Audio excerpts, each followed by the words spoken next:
இந்த காம்போ மட்டும் யாருக்குமே பிடிக்காதுன்னு சொல்ல மாட்டீங்க. நல்ல சூப்பரான பீஃப் ரோஸ்ட், ரசம், சாப்பாடு செம்மையா இருக்கும்ல.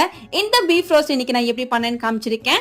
ஒரு சின்ன குக்கர்ல மஞ்சத்தூள், மிளகாத்தூள், கொத்தமல்லி தூள், சீரக பவுடர், கொஞ்சமா உப்பு, எண்ணெய் இதெல்லாம் ஆட் பண்ணிட்டு இன்னைக்கு ஒரு 1/4 கிலோ அளவுக்கு பீஃப், கொஞ்சமா கறி லீஃப், 1 டீஸ்பூன் ஃபுல்லா வந்து இஞ்சி பூண்டு பேஸ்ட், 1/2 டம்ளர் அளவுக்கு தண்ணி, கூடவே ஒரு பெரிய சைஸ்ல உள்ள வெங்காயம், ஒரு பெரிய சைஸ்ல உள்ள தக்காளி நாளா கட் பண்ணி போட்டுருக்கேன். இப்போ குக்கரை மூடிட்டு ஒரு கரெக்டா 4ல இருந்து 5 விசில் விட்டீங்கன்னா கறி சூப்பரா வெந்துடும். அகைன் இன்னொரு பாத்திரத்துல ஃபர்ஸ்ட் இந்த தண்ணியை மட்டும் இதுல ஆட் பண்ணி, இந்த தண்ணி நல்லா சுண்டனதுக்கு அப்புறம் இந்த கறியுமே இதுல ஆட் பண்ணி, இப்போ தண்ணியோட சேர்ந்து இந்த கறி நல்லாவே வந்து ஃபுல் ட்ரை ஆகணும். நல்லா அடுப்பை ஹை ஹீட்ல வச்சு ஒரு 5 மினிட்ஸ்க்கு மட்டும் இந்த மாதிரி பரட்டி விட்டுட்டே இருந்தீங்கன்னா நல்லாவே தண்ணி எல்லாம் சுண்டிடும். இந்த அளவுக்கு சுண்டதுக்கு அப்புறம் கூடவே கொஞ்சமா அகைன் எண்ணெய், கஸ்தூரி மேத்தி, கொத்தமல்லி இலை இதெல்லாம் போட்டு மறுபடியும் வந்து மீடியமான ஹீட்ல ஒரு 2 to 3 மினிட்ஸ்க்கு பரட்டிக்கலாம்.